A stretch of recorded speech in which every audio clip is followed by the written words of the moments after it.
అయ్యయ్యో, అది ఉర్సా కదంటండి, అది అర్సా అంట.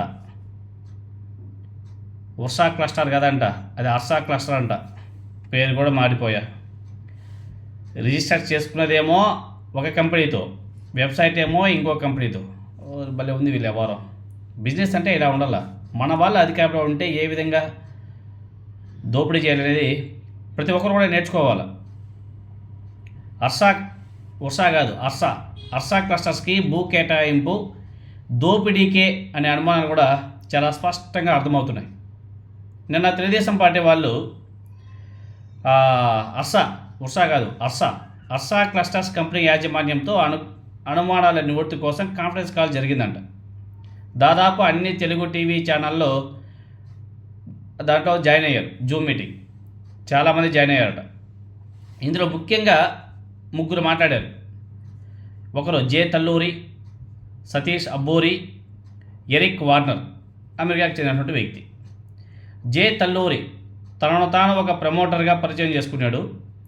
తాము ఒక ప్రమోటర్ల గ్రూపు అని, వేల కోట్ల రూపాయలు పెట్టుబడి పెట్టడానికి సిద్ధంగా ఉన్నామని చెప్పేసి చెప్పాడు జే తల్లూరి. ఎవరు ఈ పెట్టుబడులు పెడుతున్నారు అంటే పేర్లు చెప్పలేమని చెప్పేసి ఆయన సైలెంట్ అయిపోయాడు. నాన్ డిస్క్లోజర్ ఒప్పందం అంటే ఎన్డీఏ, నాన్ డిస్క్లోజర్ మూలంగా పెట్టుబడి పెట్టే వాళ్ళ వివరాలు చెప్పలేమని చెప్పేసి ఆయన తప్పించుకునే ప్రయత్నం చేశాడు. తను మాత్రం 200 కోట్ల రూపాయలు పెట్టుబడి పెడుతున్నట్లు చెప్పడం జరిగింది. తర్వాత రెండో పార్ట్నర్ సతీష్ అబ్బూరి ఆయన మాట్లాడుతూ అర్సా క్లస్టర్స్ భారతదేశంలో కొత్తగా స్థాపించిన కంపెనీ అని చెప్పేసి ఆయన చెప్పాడు. చాలా బాగుంది. అమెరికాలోని పేరెంట్ సంస్థ పేరేంటి అని అడిగితే అక్కడ కూడా అర్సా క్లస్టర్స్ అనే పేరుతోనే రిజిస్టర్ అయిందని చెప్పేసి కూడా చెప్పాడు. అమెరికాలోని అర్సా క్లస్టర్స్ ఎప్పుడు స్థాపించారు అంటే అది కూడా స్టార్టప్ కంపెనీ అని చెప్పేసి చెప్తూ సంవత్సరం కిందే స్థాపించామని చెప్పేసి సతీష్ అబ్బూరి చెప్పడం జరిగింది. మీ వెబ్సైట్ పేరేంటి అని అడిగితే ఏం చెప్పాడు? arsacloud.com అని చెప్పేసి చెప్పాడు. ursa-cloud.com అని చెప్పేసి చెప్పాడు. అదేంటి మీ కంపెనీ పేరు అర్సా క్లస్టర్స్ కదా అని అడిగితే కన్వీనియన్స్గా సమాధానం చెప్పలేదు. ఇక్కడేమో ursacloud.com అని చెప్పేసి వెబ్సైట్ చేసుకున్నారు, మరి కంపెనీ ఏమో అర్సా కంపెనీ అంటారు. వీటికి డిఫరెన్స్ అడిగితే కన్వీనియన్స్గా సమాధానం చెప్పకుండా సైలెంట్ అయిపోయాడు.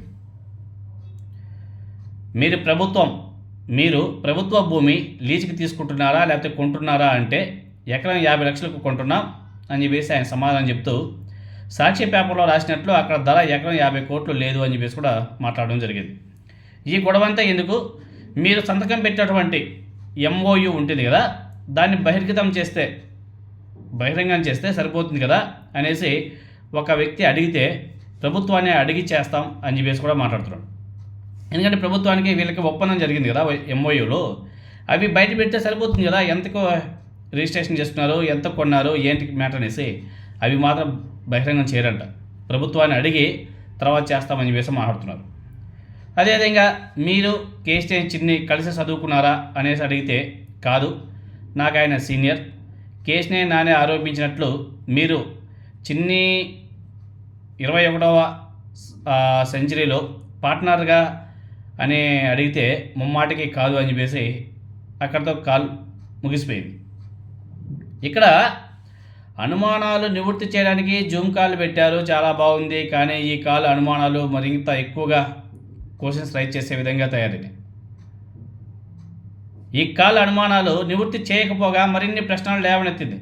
ఇండియా సంస్థ వెనుక అమెరికాలో భారీ సంస్థ లేదని చెప్పేసి చాలా స్పష్టంగా అర్థమైంది. అమెరికాలో ఉన్నది కూడా స్టార్టప్ కంపెనీయే, ఇండియాలో పెట్టింది కూడా స్టార్టప్ కంపెనీయే. వేల కోట్ల పెట్టుబడి పెట్టే భారీ ఇన్వెస్టర్లో ఉన్నారు అనేసి జే తల్లూరి గారు నమ్మబలిగాడు, కానీ ఎటువంటి ఆధారాలు చూపలేదు, ఇవ్వలేదు.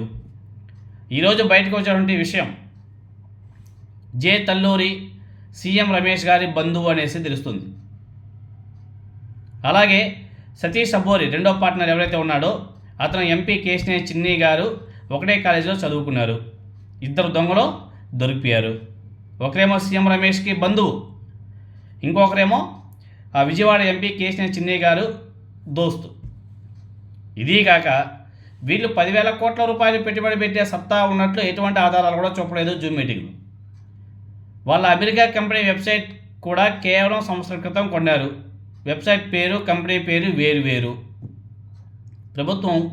కూటమి ప్రభుత్వం వెంటనే ఎంఓయూ బయటపెట్టి ప్రభుత్వం యొక్క చిత్తశుద్ధి నిరూపించుకోవాలనేసి ఆ జూమ్ కాల్లో పాల్గొంటే చాలామంది క్వశ్చన్ కూడా చేస్తున్నారు.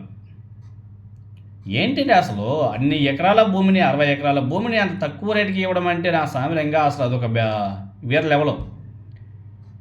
టీసీఎస్ కంపెనీకి ఏంటండి, ఎంఓయూలో ఒక విధంగా అంటే జీవోలో ఒక విధంగా చెప్పారు, వాళ్ళ పేపర్లో కరపత్రికలో ఒక విధంగా రాశారు.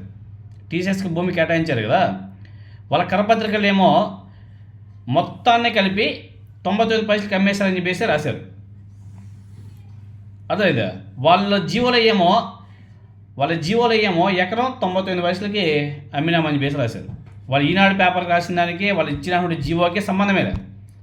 అక్కడేమో మొత్తాన్ని కలిపి 99 ఎకరాలు రాసామని చెప్పేసి ఇచ్చామని చెప్పేసి మాట్లాడుతున్నారు. ఇంకో దాంట్లో ఏమో ఎకరా 99 పైసలకి అమ్మామని చెప్పేసి ఇంకొక దాంట్లో రాస్తారు, చూపిస్తారు.